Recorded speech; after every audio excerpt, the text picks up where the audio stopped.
From no birds to back-to-back birds. Today, here we are with Arizona Cardinals finishing first half of Road to Super Bowl Season 3. 16th episode is here.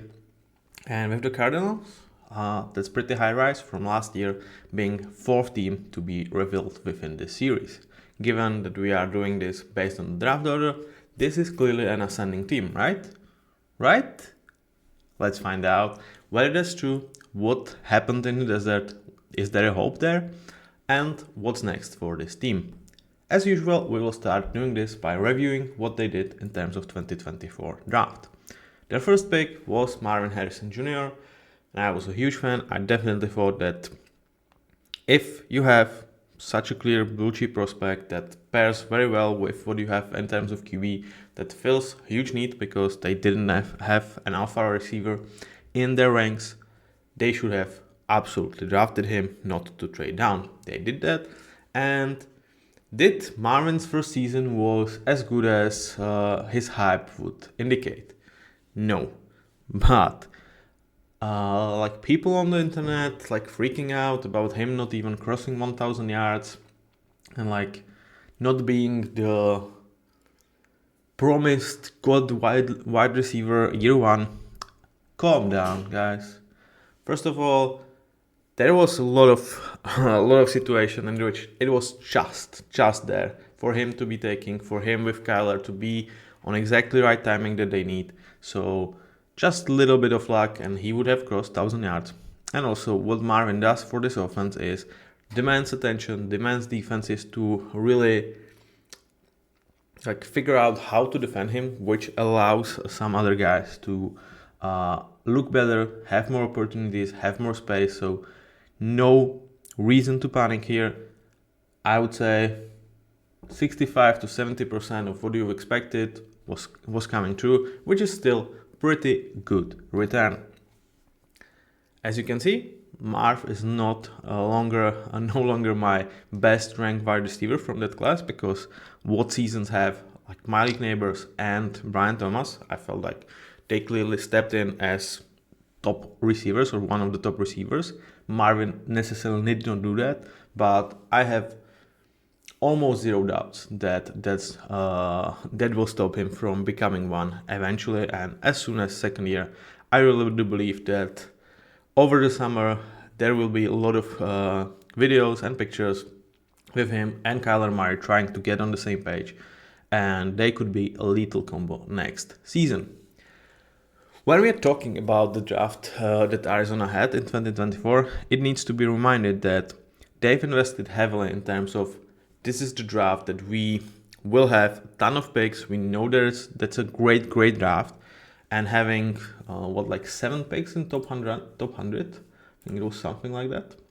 If I'm not mistaken, it was 7. Yeah, having 7 picks and 8th pick was 104. That was a huge investment for Arizona. They traded down, they would wiggle and deal some of the deals in the past. So the 2024 draft was really where they invested in.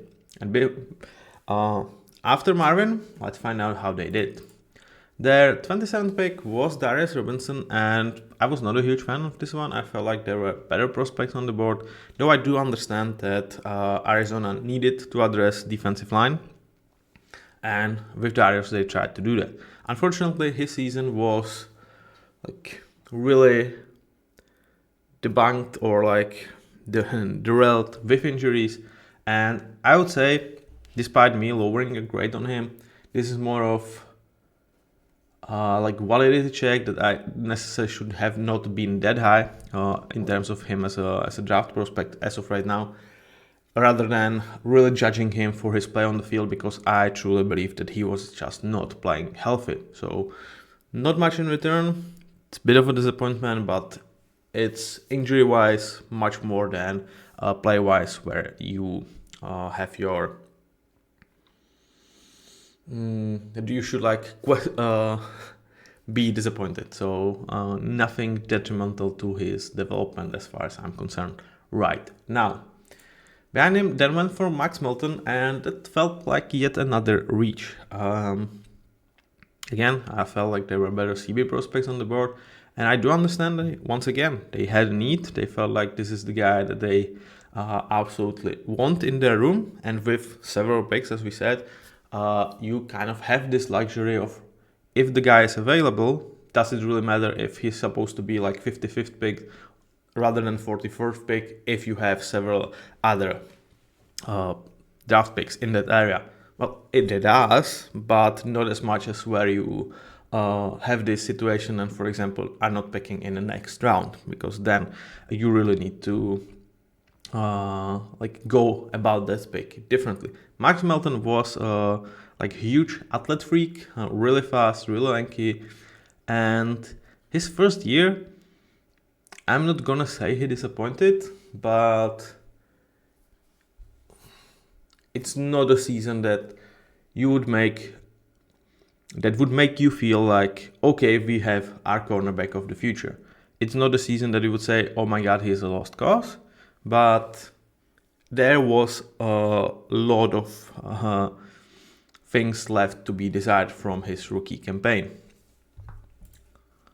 With Trey Benson, you can say pretty much the same. He was coming as one of my, or possibly even my highest ranked running back in this class. And I really felt like this is very good backfield for him. Well, unfortunately for him, but kind of fortunately for Arizona, James Conner kind of took this backfield and said, no rookie, this is not here for you. And he just totally dominated this backfield, which is really good for Arizona because, well, you are not getting wear and tear on Benson, and B, you are having an excellent running back. So great.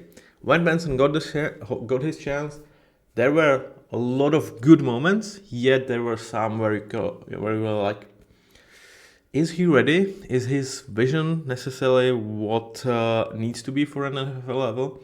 We know the burst is there, but you need to have like better chance of using that burst if you obviously going to choose the right hole. No dirty things intended in that. But once again, a lot of things left to be desired, but here I would say much more than with Max Melton. This was not like absolutely about his play, but much more about the competition that he faced was just ridiculous in James Conner. And we will get to James Conner because he's one of the 5 most underestimated guys in the league, and there's like no debate about that. And I will say you why. Behind Benson, they went for Isaiah Adams, and investing in area of the field where they had huge needs. Which let's make you understand. Like Arizona Cardinals, like 2 years ago, they were really a mess. Like there was holes everywhere. The team was not very well run before this new regime. And they really went on this, let's say, 2-year rebuild. So when I'm saying like this was position of need, it was like hard to find positions which weren't positions of need. So unlike other teams, this was really about you have much more of a, let's say, luxury of picking the best guy available, because in more cases than not, the best guy available is also a guy that you need for your position of need. That's where some of my critiques of this draft last year, and they remain to this day, are like being so far validated. Is like you didn't have to pick the guy that you really felt like you need to overdraft, because there were other guys at that same draft pick that you could have get, and they would fill another position that you really needed. So it's not like, if you are looking at this draft and you are, for example, Eagles, and there is great running back, let's say for some reason Ashton Genty would fall to the Eagles, he would be a luxury pick rather than a pick that you absolutely need. But with that being said, Isaiah Adams, his first year, again, it was not bad. For a rookie guard, he held his own decently well, but did he really give you any like assurances that he's your guard of the future? Not really. And yet another point that I'm going to promote is about this draft class, and where I guess you start to feel my slight disappointment of how these guys did in year one is because they had so many needs, because they had so many holes on the roster, it was clear that these guys gonna get opportunities. And where you are getting opportunities, you better freaking take advantage of that because opportunities are scarce to get in NFL. So for Isaiah Adams, Max Melton, and we will continue with this. It was really nice opportunity to show up, and while they did not hugely disappointed, they did not make you feel like, yeah, this is our guy for the future for freaking sure. With the Bremen, I would say that's not as much of a case because he was clearly brought here to do like kind of one thing, and one thing exactly. Whether that's good value for 82 pick in this draft, as of right now, I probably would say no, because he is very nice blocker and kind of your tight end to for a future, the guy that you won't read a lot of headlines about, but I would guess that he's going to be around in 5 and even 10 years. Like his skill set, his willingness to block, his really like enjoyment of blocking in that position shows on tape. If he can develop a bit of more sure hands and a bit of a route tree, he has decent speed to really prove his worth. But as of right now, I would not necessarily say that this pick has been a huge success, because like his blocking was good, not exceptional, and he doesn't really offer you that much. And they kind of succeeded in one of the converts from wide receivers towards tight end position, as you will learn later. So year one, again, the Bremen, not a guy that you are absolutely certain about, though I do expect him to be your tight end 2 or tight end 3 for a future, yet for 82 pick in this type of draft, that doesn't feel that good year from his draft. Now, we go towards very positive news, towards a guy that I might have cheated from upgrading the grade towards decent starter, because I call him DDT, but Dadrion T. Demerson, he was, for you guys wanted to know full name, Dadrion Taylor Demerson. He did only play 258 snaps, but there is a clear path for him to get on the field, which is, well, whenever they decide to move from Jalen Thompson, who in his own right is really great safety, but eventually you will get some of the veterans of your roster, so you can like unload new money for guys that you need to sign to from rookie contract. And there is like clear thinking.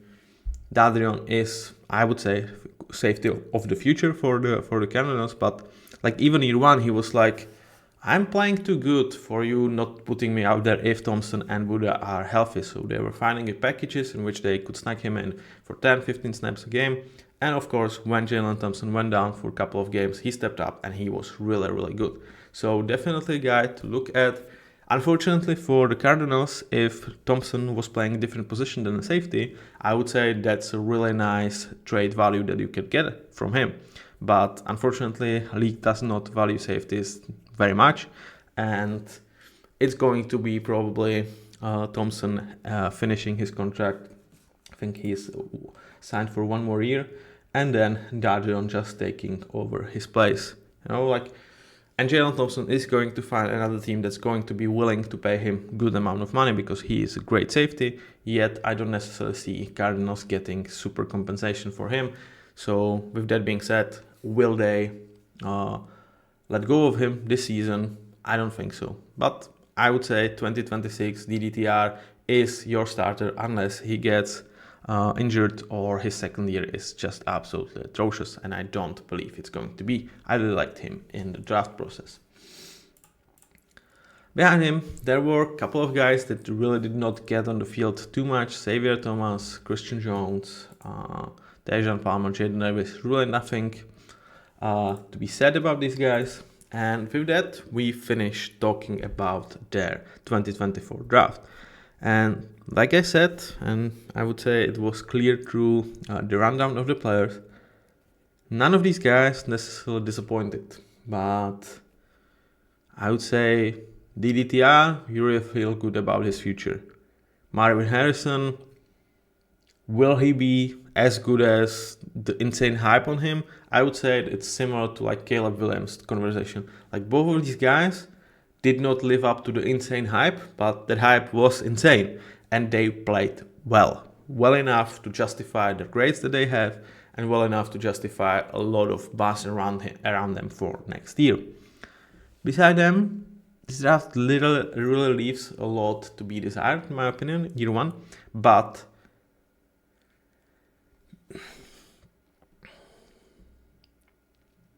that's like that is with like three main points that I need to make about it. First, this was really exceptional draft. So not finding guys that are clear starters from this draft when you have 8 picks in first 104. Besides, I would say only Marvin is like a clear starter from these guys. DDTR will be, in my opinion, but he's not now. That's worrying. B, when those guys were given chances, because there were a lot of opportunities in terms of this roster, they did not fulfill the excitement about them. And C, Arizona is one of the teams that has the highest amount of free cap space for this season, around 80 millions. And like, are you going to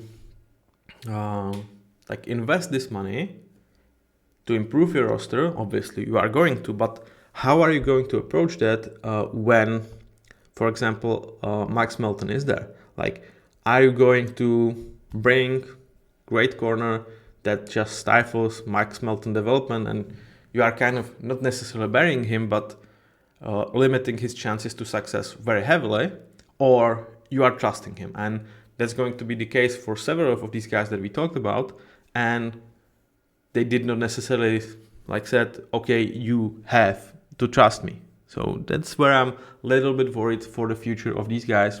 And I think that this year could be really, really special and key for them to unleash.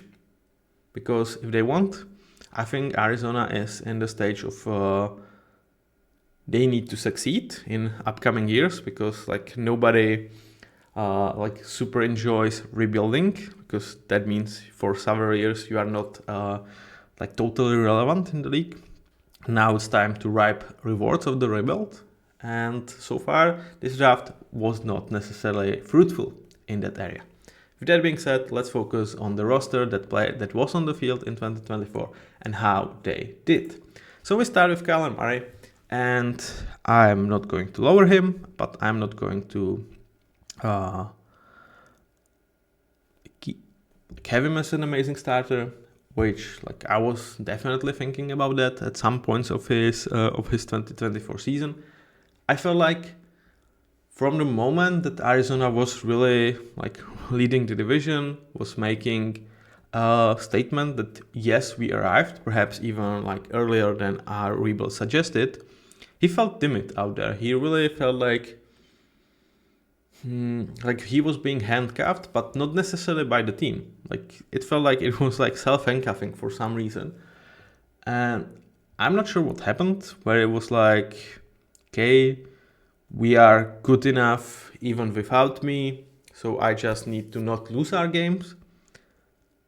But that's not what you are getting paid for. It's good that you can find this level in you. It's let the other guys be the heroes today. That's really good, but it went to from extreme to extreme in a way, from hero ball to zero ball in terms of how much risks he's taking. So I was not a fan of his showing in late 2024, and I would say if he was able to perform across the whole season as he was in the first half, Arizona would be in playoffs or would be really, really close to get there. But still, really good quarterback that, when we talk about Dak, when we talk about Tua, obviously Kyler got his extension earlier, but his cap hits are below 50 millions, and that's where I would really like to have these guys, capping at best 1/6 of my cap hit rather than 1/5 or 1/4 as is in the case of Duck, for example. He really did not let anyone else out there, so we go straight towards running backs. And here, let's have a conversation about James Conner, because did you know that this guy had 15 yards combined? I bet you didn't. I bet you did not watch Cardinals too much, right? This dude just continues to, I would say, surprise a lot of people out there, but to me, he just continues to do what he's done his whole career. And that's, he doesn't have elite traits. That's why he was like a third rounder. That's why probably like Steelers let him go. But whenever he is out there, he is running hard, he is running wild, and he is a leader. He is a guy that is smart and will make you pay whenever is given an opportunity, but will get what's there every other time else. So this is a guy that's absolute pain to play against because it's going to hurt, it's going to wear you down, despite him not like being Derrick Henry like. And I would say his years with Arizona, he is one of the biggest untold secrets about their success and even across the league, because there's Bijan, there's Jahmyr Gibbs, James Cook, Saquon, Derrick, like these names. And rightfully so, these guys are great. But dude, James Conner is exceptional, and I'm really could be closing an argument on him to really even push him into an elite status, because like I would say last 2 years, he played towards that mark, and you probably have no idea about it. I recommend you watch Arizona games, look at James Conner, and be wowed, because it's a really, really fun guy to watch. Even for me as a Seahawks fan, I enjoy good division players. Not even more, but I do enjoy them. Just like with George Kittle, like these guys. I wish nothing but the best, because on and off the field, they represent what I like about the NFL, about the players, about the leaders. Behind him, Michael Carter, Trey Benson got some of the opportunities, did not disappoint, but this backfield belongs to James Conner as of right now. And like I said, for Trey Benson, just like with Tyler Algier, like with Bijan Robinson, it does not necessarily have to be a bad thing for him, because James is 30, or is going to be 30 very soon. He has almost 10 seasons under his belt, so he's going to start to slow down eventually. Like the wear and tear on his body starts to stockpile. And if like perhaps 2025, the split goes more 70-30, and then for 2026, Trey Benson could be arriving kind of fresh and absolutely ready to roll. In terms of wide receivers, we already talk a lot about Marvin. Like I said, I feel like he makes the other guys look better, gives them a lot more space, because, finally, after, like, it was D-Hop out there, but I would say D-Hop with Kyler kind of still under Cliff Kingsbury was the last time where one receiver from the Cardinals core really demanded special attention. Now it's Marv. And with Greg Dortch, with Michael Wilson, you have solid players. They can take advantage of it. Though, like similar to several of the draft guys, they did not do that as much as I would hope this year. Especially Michael Wilson, I would say with Greg Dortch, he's kind of what he is. That's why he was available for such a cheap price to be brought back. It was like some ridiculously slow, cheap price, like 1 million. Like Greg Dortch is better than 1 million player. That was insane, but that was because he was UDFA, so they had an opportunity to bring him back. Right now on an open market, he's going to get 3 to 5 millions, and I could not wish him anything but the best, because for an UDFA guy, he definitely pulled his weight. And is among top 120 wide receivers in the league, perhaps 100. And that's no slouch to him. Like, there's so many great wide receivers in the league. What I wanted to say was, what I wanted to see was much more from Michael Wilson. I thought that arriving of Marvin Harrison will really make him look much better, because suddenly he's not necessarily always going against number one corners. That's usually Marvin's job, and he could take advantage of it. And for some reason, he did not. I'm not necessarily sure. I probably will need to rewatch some of the Cardinals game a little bit closer to like dig deep of why this has happened, because his first year was really promising, but the second, definitely disappointing. I was expecting him to rise to at least good starter level and be a really good complement to Marvin, just like with draft guys. I would say Michael Wilson as your number 2 wide receiver, still a possibility to go for Arizona, but far from certainty after this season. What they had behind these guys, Zay Jones, Zach Pascal, kind of rotational players, not really anyone that you are intrigued or interested in terms of huge gains. And they probably will continue this wide receiver 4 or 5 by committee. As we see, they are just taking a chance on Quez Watkins. So pretty much their idea is like, we will really have very cheap guys rotating around there, kind of finding a use whenever we get. And they kind of can do that because they found a superstar in the making in Trey McBride. Boy oh boy, is it fun to watch this tight end play. He's clearly there. I would say sometimes even their first option, but with Marvin they are kind of option 1A, 1B. One game it's Marvin, second game it's Trey McBride, and like, he is definitely raising his hand and, you know, being firmly signed up to the conversation of who is, as of right now, even like second best tight end behind George Kittle, because I really believe George Kittle is number 1. And in terms of number 2, I think there's a conversation to be made. Like, would you still put Travis Kelce out there? Is it Sam Laporta? Do we talk about Brock Bowers? Or is it Trey McBride? Yet again, him playing with Cardinals probably like lowers his chances of like wild nation recognition. But trust me, Trey McBride is the guy. He can block a little bit. He's like not lacking in that area like for example Brock Bowers is. But what he excels is his hands. He doesn't drop the ball. You can find him whenever, wherever in the pinch. He's there. He's your target, and he's going to get a bag. Like, this is this is going to be his final year, and I would kind of be shocked if they did not start to work on extension this offseason, because one more year like that and he could command 20 million plus.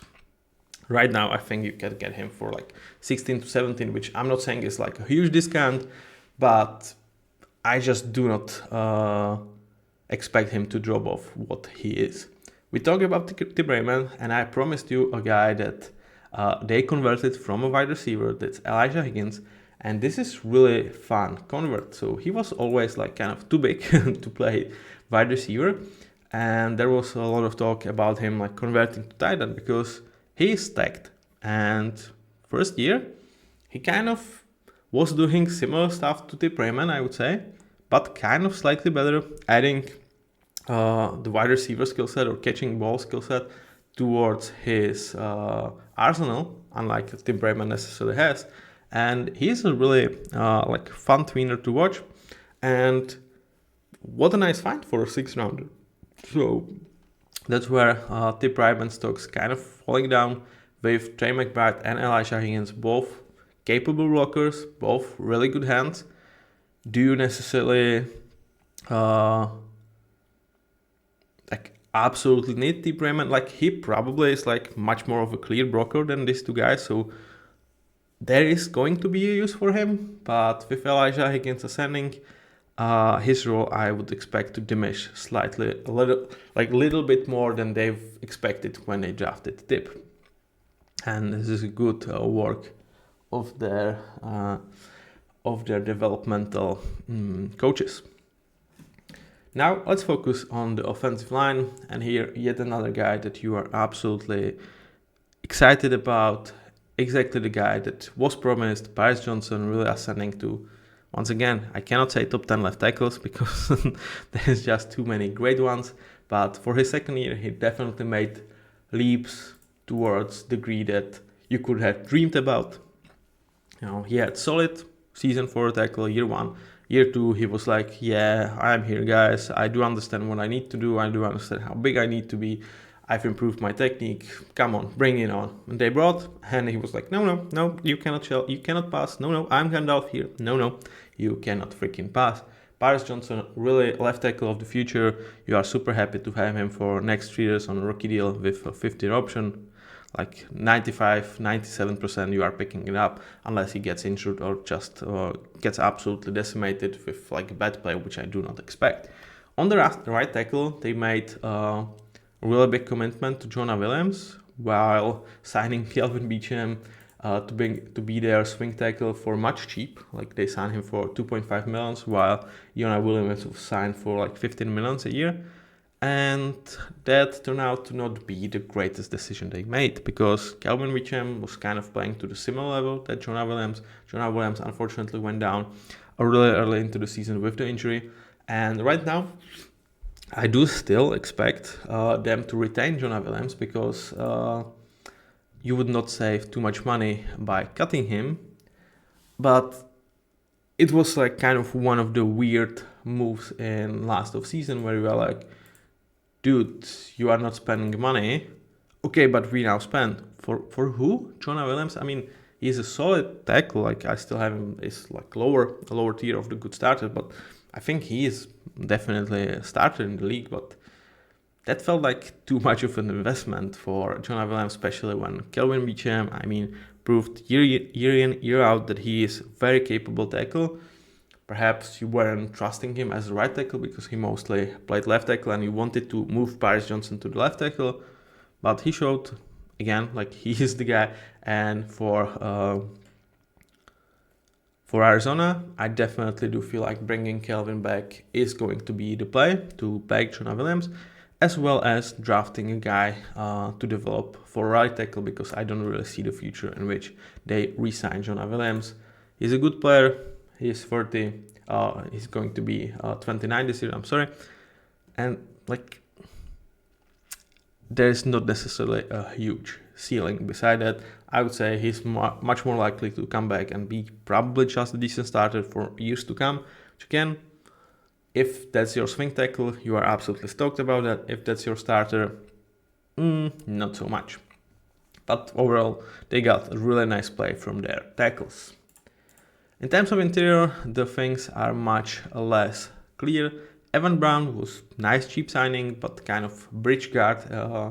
I'm not really certain if they are going to bring him back. He was solid, don't get me wrong, but probably do understand that that's what he is going to be for future. So again, as your first guy from the bench, you would absolutely love to have Evan Brown on cheap. As your starter, especially with Kyler Murray as your QB, where I feel like if the pressure really goes to him, especially from the middle, really early, that could be detrimental with his size. So I do believe they need to build up really nice interior, and they have one guy that I am super high on. I don't really feel like a lot of players would call him important starter, but to me, Hjalte Verholt is such. I don't know, like what more does he need to prove? Like he's not the biggest athlete in terms of like muscle, but he is really quick on his feet.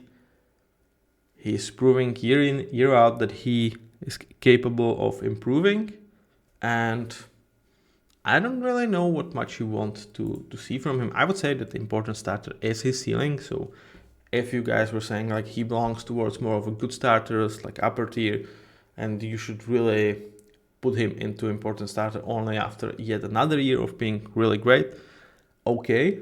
But I really feel like his play, demands appreciation, demands attention, and I will stick by where I have Hjalte Froholt rank, which would be about the 10th best center in the league. Next to him, Will Hernandez, really didn't get much of him because of the injury, so they turned to Isaiah Adams, one of the guys that, once again, we talk about him with the draft, don't necessarily make this position his bitch, as they say. Who surprised was Tristan Cohn, kind of like again one of the really cheap findings on the block, if I'm not mistaken. Yeah, I am mistaken. Where's Tristan? Tristan, where do we have you? Am I stupid? Oh yeah, no. I am not mistaken. He was very cheap find for 1.7 millions, and I would say he definitely earned himself some type of contract in the NFL that's going to be much higher than 1.75, though Spotrac having him at 14 million is just outrageous. I don't really know how they figured out that number, but a nice one that necessarily won't be back here, because do you trust that he has in his bag to become a great player? I don't necessarily think so. So you have the money, you need to protect Kyler, and I would say protection from inside is very, very important for him. Invest. And I would say call Chiefs, find out how much they want for Trey Smith, and figure it out if you can, because you can afford Trey Smith. You can afford to pay him extension. Like he's now on franchise tag. Go and get him, or go and look for better guards than you currently have. You don't necessarily need to be crazy about it. If you decide, okay, we can have Evan Brown for cheap, we trust in Isaiah Adams to have a lot of development, then invest in one guard, and these two guys can fight for their position, but invest there. Please, Arizona, for Kyler's sake, please invest there. That kind of ends our talk about this offense. Really a fun one, though I've hoped for a little bit more, especially from a guy like Michael Wilson, also from Marv, also from Kyler. I feel like this could have been the year where they look like a top 10 offense in both phases of the game. I feel like they look like that in running game, but not necessarily in terms of passing game. But still, really fun offense, and I would be excited for their future if I was a Cardinals fan. As a Seahawks fan, not so much. Now let's shift towards defense, where the conversation will start with this defensive line that how to say it the most nicely. It doesn't have standout players. They have a bunch of guys that, if they are your second best options, great. If you need to look at them and, now it's 3rd and 6, deliver me the key sack in the game, we need to get it.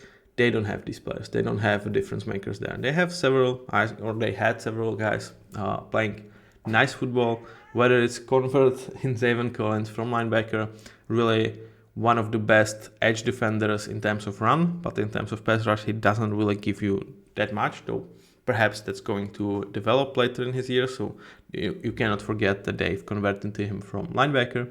Dennis Garrett, Dennis DeManis, I really like him, but yet another season that was cut short with the injuries, and during the season they've traded for Baron Browning, whom they've, as of right now, have not re-signed.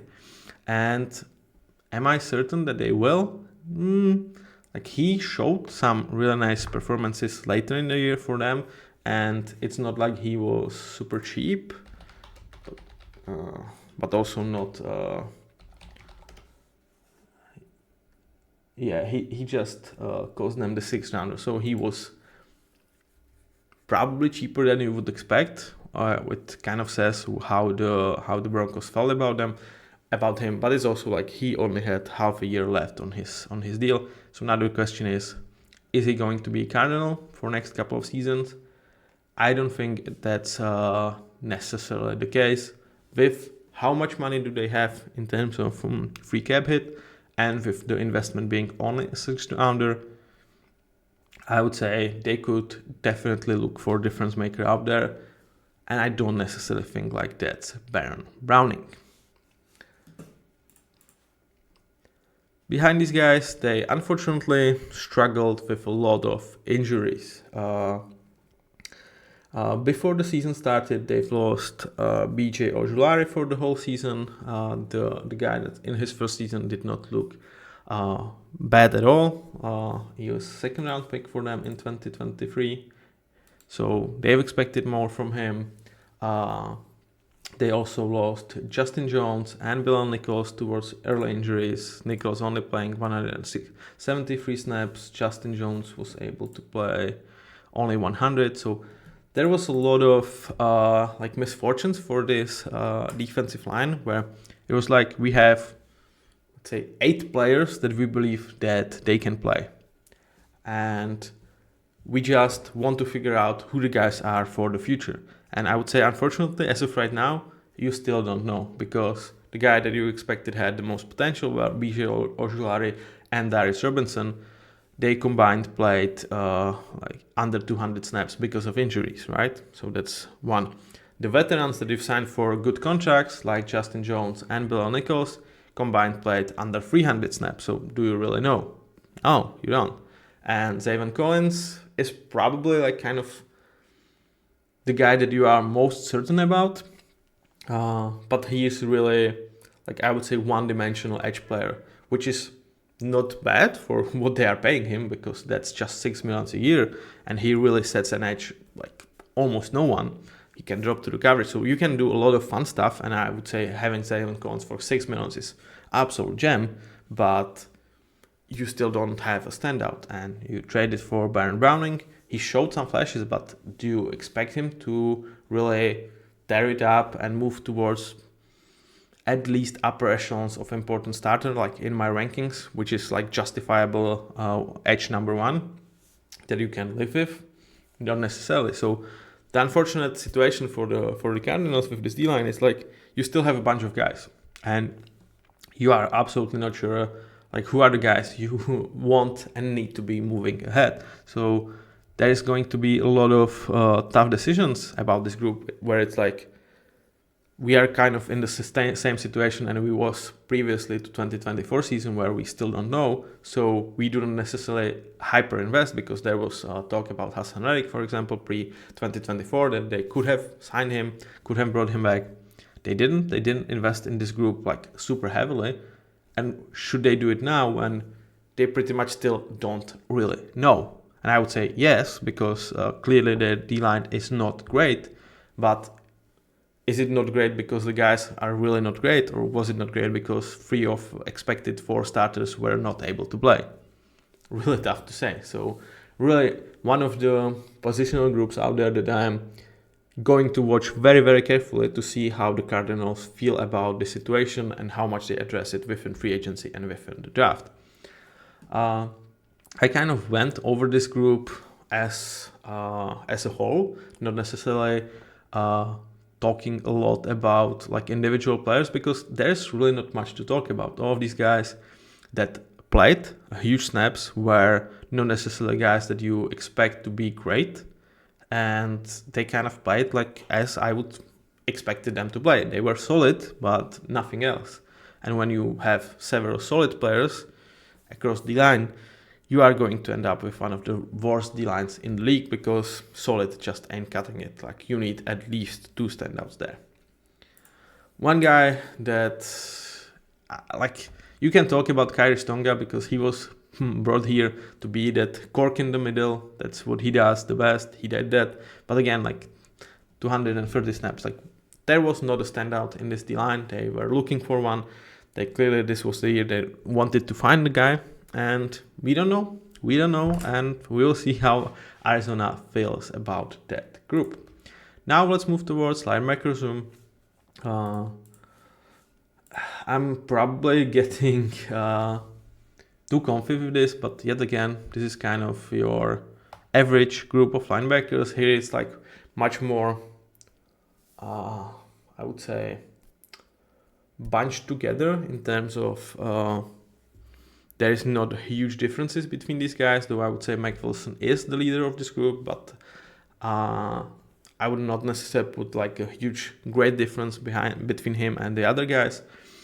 And again, it's very cheap room. It gets you solid play. Again, average room across the NFL, I would say there is like 10 to 28 rooms are looking very, very similar in this area. And they are not lacking an interesting prospect because they have Owen Papou, who has a really funny name. And like I did not put him here because he only played 130 snaps. So there is really small amount of sample size on him, but I wanted to mention him because there was some interesting things that with his speed and with his frame he was able to do when he was put out there in some special packages. But as a full-time starting linebacker, that was still absolutely not enough. They can like afford to have linebackers like that, even I would say much more than other teams, because they do invest heavily in towards their safeties.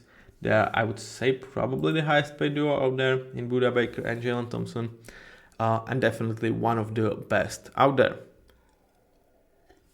Budda Baker, I would say, had some quieter years in which you could question him being really in that second tier of safeties, but I feel like he's absolutely back there. He clearly gives you what you expect from a guy that you are paying like 15 million a year, or like in his case it's even slightly more. Yeah, it's 18. One of the top 7 safeties out there, I would say, as of right now. He's clearly back. He needs to slightly improve his coverage because when he was attacked by an opposing quarterback, he really did not offer that much in terms of wide receivers not coming down with the ball. But it was also really good plays on the side of receivers, not necessarily Budda being poor. Jalen Thompson, really good player. I would say from my head, like easily the top 3, like the second best safety for your team. Really playing hard, still playing on a really great level, and I would say it's kind of unfortunate for him that the safety market is where it is, because I really feel like on pretty much any other position with his skill set, with his quality, he would be looking for yet another very nice payday after next year. Right now, with where the safeties are, I would say if he gets like 10 million plus next season for several years, I would say he could be happy, because safeties are just really hard to come by in terms of getting a bag. And with DDTR, I really do feel strongly about Arizona having a success plan. And if there was a team that really valued safety play out there, I would say Cardinals would be ready to move from him even this year if there was an interesting offer on the table. And once again, like here, like early 4th, middle 3rd, that's probably what you call an interesting offer for even as great of a player as Jalen Thompson is.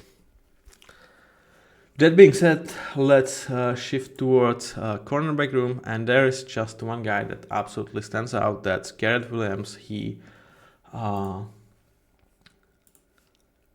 would say, raised his hand and it's like put himself into a competition of easily top 10 slot corner in the league. And I would say he could fight for top 5. Obviously, the sample is not super huge. This was his 2nd season. But the leap from the year 1 was exceptional, and when you consider like where a slot corner usually operates, I kind of would not struggle to call him their best player that really operates on line of scrimmage most of his time, which is kind of crazy because he is a corner, right? So that's something that you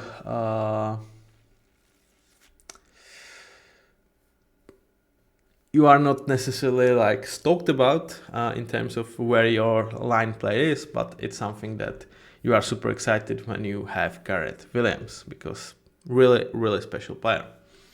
And he's kind of one guy that you are super certain in terms of your corners, because behind him you have a couple guys that can play, but in terms of Sean Murphy-Bunting was disappointing season. Like, they've signed him for a decent amount of money, around $8 million a year, and they were able to get him on a cheaper contract that necessarily like his previous play would demand, but it was because of some question marks about whether he is still that type of player. And year one with the Cardinals probably suggested that he is not anymore what perhaps he looked like in his breakout in 2022. So another player that probably is going to be on the roster, but because you are not really saving too much money releasing him this year compared to next season, but just makes your decision about this cornerback room quite hard, because you have Starling Thomas playing well, solid for undrafted pickup, but he's probably maxed out. So do you like continue playing him out there when you know he's going to be one of the worst starting corners in the league? Are you giving that to Max Melton? Is Caitlin Clark your future guy? There is 4 wide corners that, you know, if they are your backup options, you are happy about them, but none of them screams, I need to start. I need to start. I need to start. None of them screams that.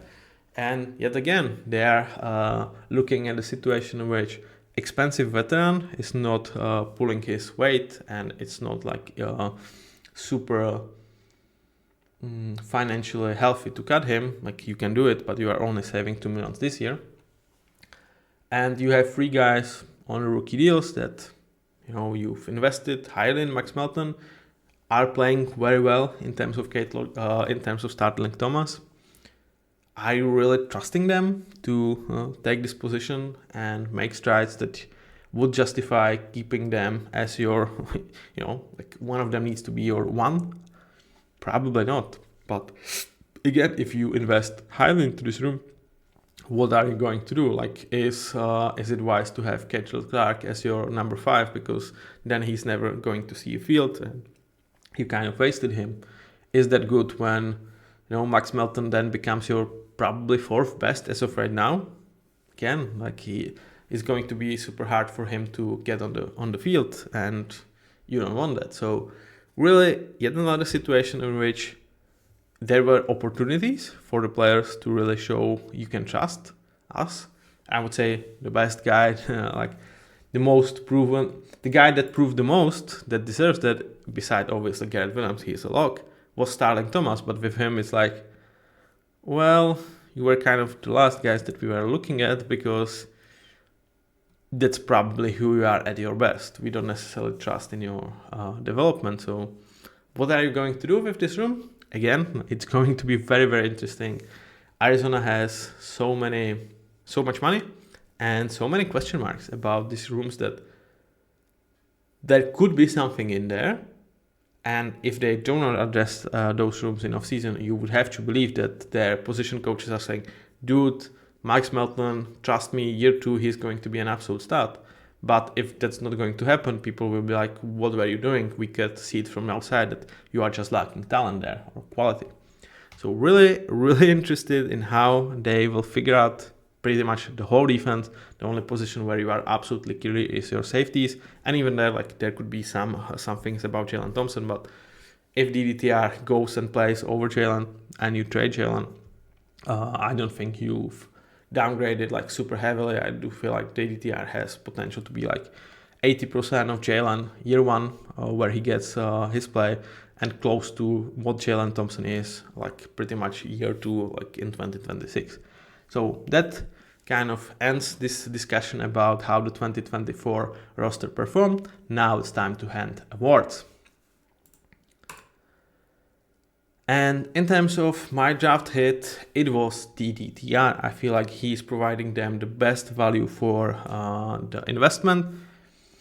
It was probably like between him and Marv, but I would say Marv kind of performed slightly under my expectations, while DDTR, I've expected him to be really good, even from get-go, for 4th round safety pick, and he performed slightly above that. But here, the category is draft hit.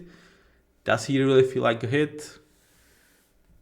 Yes, because how I feel about his future. But again, we saw him only under 300 snaps, so it's kind of slightly perhaps jumping the gun on him. In terms of draft blunder, it went to Darius Robinson, which might feel a little bit unfair. But it's like, you were a 1st round pick in generational class. We didn't get much from you, and when you played, you were looking bad. Which again, I would say it's more about him still not playing very well. But it was overall like the whole team was pretty much underwhelming in terms of drafts.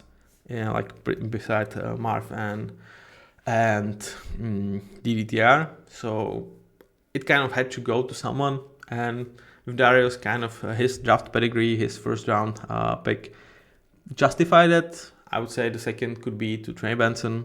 They were kind of on the guys that I was picking between.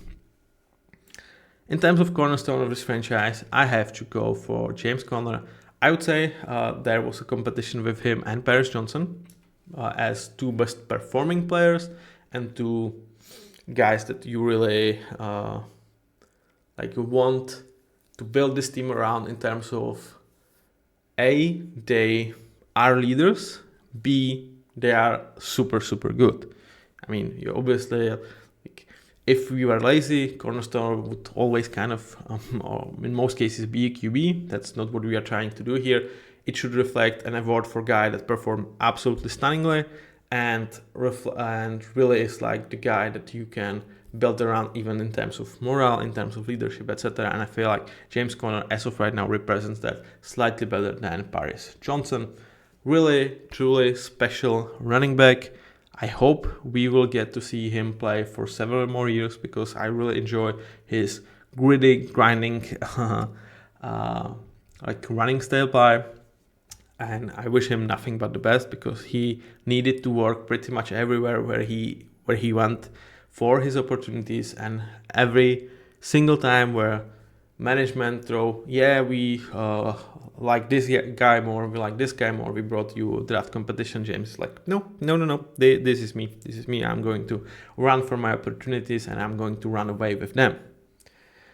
In terms of unsung hero, I chose Garrett Williams because in terms of corners, he was clearly the best. In terms of players that were playing alongside the line, he was the best for the Cardinals, which is kind of crazy for a 2nd-year slot corner. So again, probably a player not many of you will recognize, but I definitely do encourage to watch his tape or watch for him out there when you will watch Arizona Cardinals playing your team at least next season. In terms of flop, it was slightly unfair to choose some of the guys that they've brought for decent money, like Justin Jones, when they did not really play that much. So it inevitably went down to Sean Murphy-Bunting, whom they thought is going to be their leader of this cornerback room, their experienced veteran that's going to provide them not necessarily a great number 1 play, but that he's not going to be a problem. He was a problem for most of the year.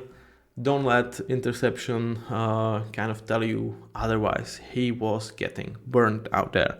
And, I'm not saying it was horrendous or that he was benchable. It's also about how this room was constructed. They were definitely hoping that, for example, Max Melton would step up, had a huge corner season for a year 1 corner. He did not. He did not have anything close to great season. So it's part of the team. He needed to go against top guys. So I'm not saying Sean is really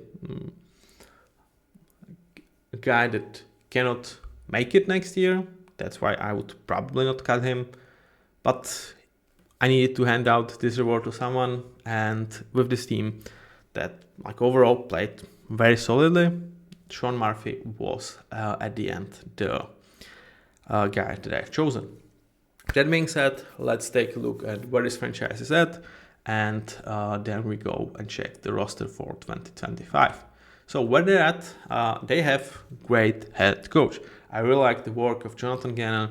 Really not much to work with in when he was approached by this team in 2023, and what you can see is that even like with defensive line really going down, not having talent, like these guys play hard. They fighting for each other. They are keeping everything on the field, and that's a sound mark of great coaching. Some of the conversion that he was able to do, for example, with Levin Collins, also like really tells you that this is a head coach that I do expect to have this job for a long time, and Cardinals are super lucky to have him, and I would not be surprised if next year I will move him towards an A grade. In terms of 2024, how it went for the Cardinals, I gave them the grade C, which is reflection of they probably were slightly more ahead of a schedule of this rebuild than you would expect, but at the same time, halfway through the year, they were leading division. San Francisco had a lot of problems. They were able to beat the Rams. Seattle was really finding their identity, so they had the chance to win this division, and they didn't. So that goes against them. And the other part that goes against them is this rookie class that they've put so much preparation for in terms of having the picks. Year one, I'm not a huge fan. So that's where like kind of matches.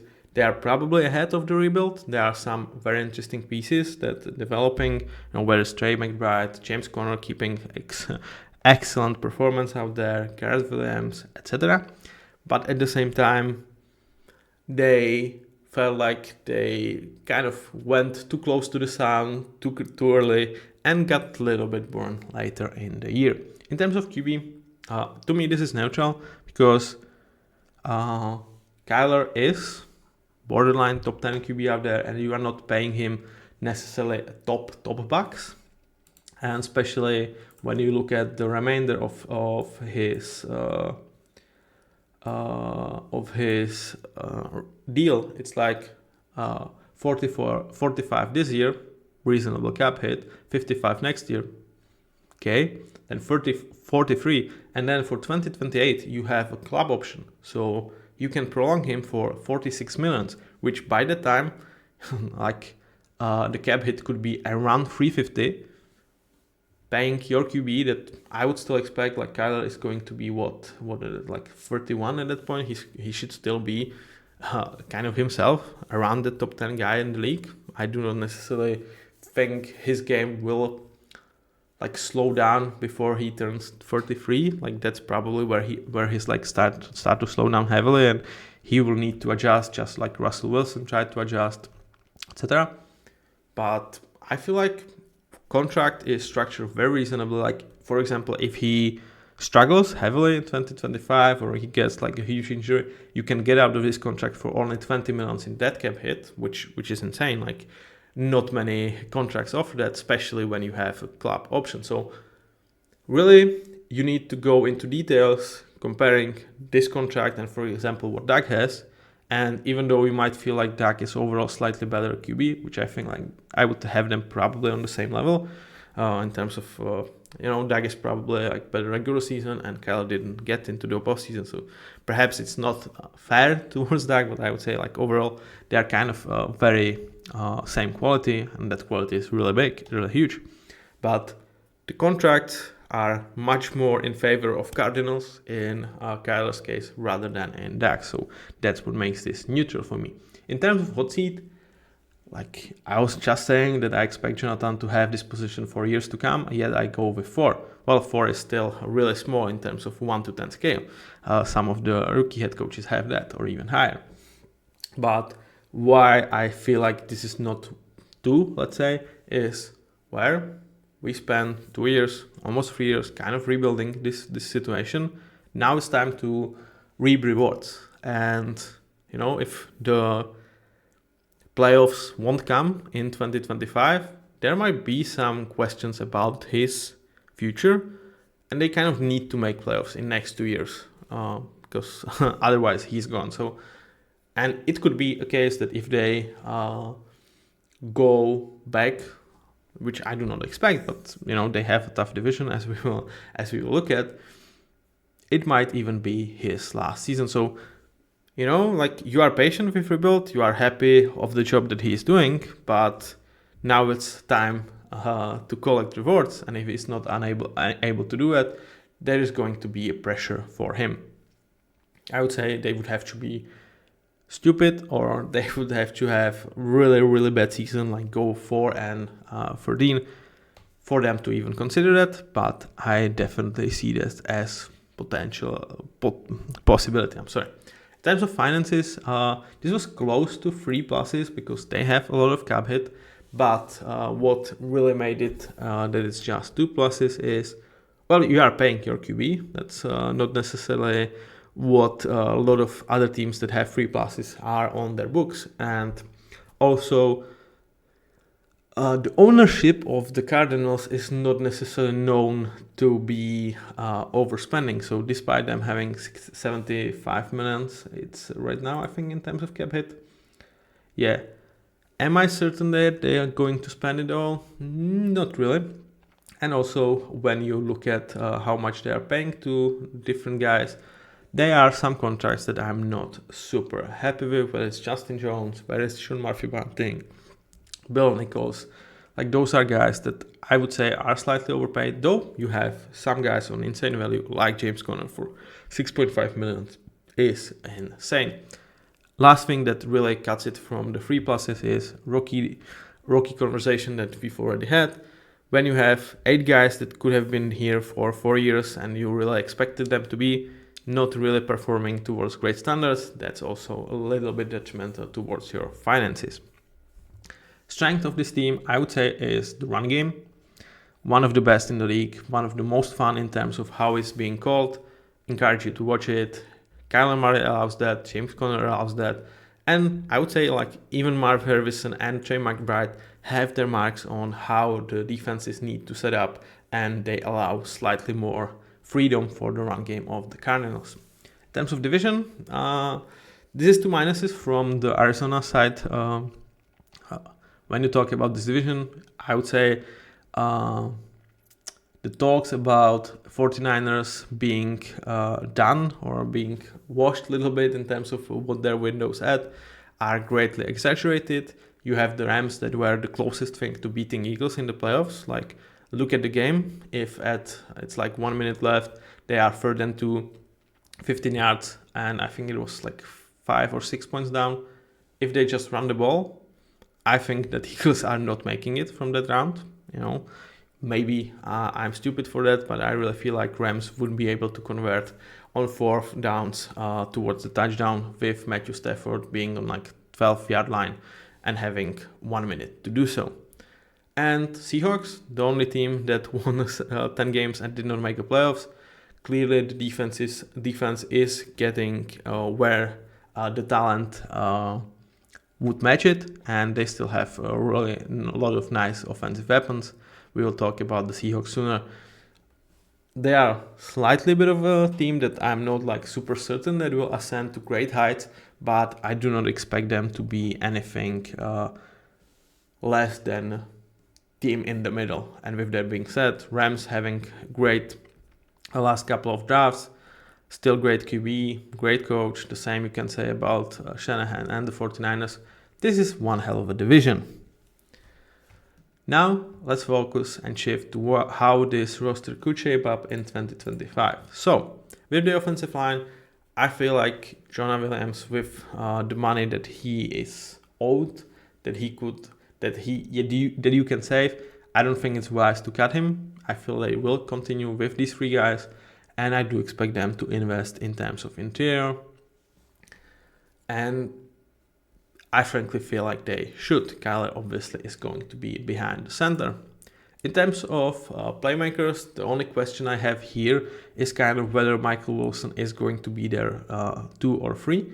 So that means, will they invest in this group, whether it's through free agency or through the draft, or will they trust that the great breakout year will come from Michael Wilson? Other than that, Marv, James Conner, Trey McBride, Stephon Corvette, and Elijah Van Higgins, that's really nicely set up. Like, if there would be a great wide receiver too, this is really, really insane bunch of playmakers that not many teams have in the league. And I would say not really many of you guys are paying attention towards how much Arizona is cooking with these players. In terms of backups, I would do pretty much anything to get Kelvin Beachum back for cheap. I think like $4 million should do the trick. Whether it's to compete with Jonah Williams, whether it's just to back Paris Johnson, I think he's great presence, great player, definitely a guy worth investing. Isaiah Adams, I don't see him like going super down into them in terms of depth chart. He is their big investment, so I do expect him to be at least the first guy off the bench. The same goes for Tip Rayman and Trey Benson. The only thing I don't know is how they will approach wide receivers and QB. And I would say with wide receivers, it's more like I don't know who is going to be it. I kind of know how they approach it. I do expect this to be 1 year, 1.5 to 1 million, very cheap veteran. In terms of QBs, I'm not really super certain. Now let's switch towards defense.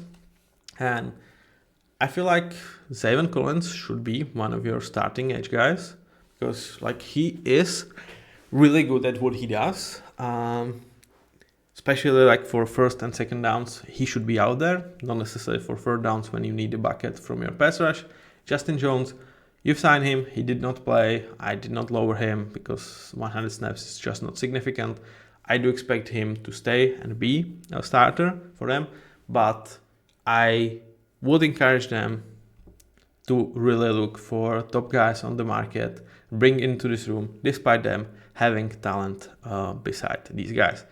Mike Wilson is going to be one of the starting linebackers here. I've put him in as a number 2 because I feel like with the money you have, and especially like if you were not going to invest heavily in terms of this D-line and you were going about this, like we trust our guys that are already in, our Darius Robinsons of the world, you have money to bring some of the better linebackers in the league towards this situation.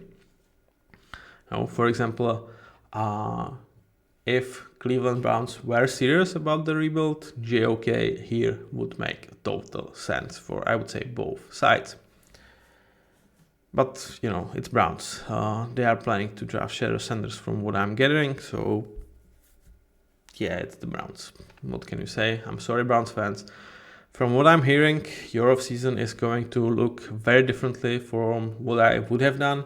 And I'm not saying I am the best GM in the world. If I were, I would have a job.